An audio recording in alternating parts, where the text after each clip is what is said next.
ദ്രവ്യത്തിന്റെ 3 അവസ്ഥകളാണല്ലോ ഖരം, ദ്രാവകം, വാതകം എന്നിവ.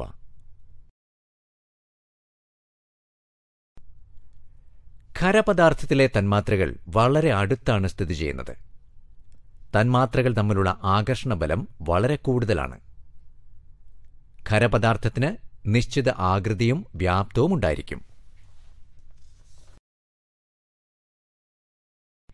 ദ്രാവകത്തിലെ തന്മാത്രകൾ തമ്മിലുള്ള അകലം വാതകത്തിലേതിനേക്കാൾ വളരെ കുറവായിരിക്കും.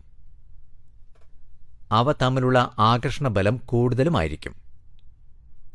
ദ്രാവകത്തിന് നിശ്ചിത വ്യാപ്തമുണ്ടെങ്കിലും അത് സ്ഥിതി ചെയ്യുന്ന പാത്രത്തിന്റെ ആകൃതിയായിരിക്കും ഉള്ളത്. ഒരു വാതകത്തിന് അത് സ്ഥിതി ചെയ്യുന്ന പാത്രത്തിന്റെ ആകൃതിയും വ്യാപ്തവുമായിരിക്കുമുള്ളത്. വാതകത്തിലെ തന്മാത്രകൾ വളരെ അകന്നാണ് സ്ഥിതി ചെയ്യുന്നത്. തന്മാത്രകൾ തമ്മിലുള്ള ആകർഷണബലം വളരെ കുറവായിരിക്കും.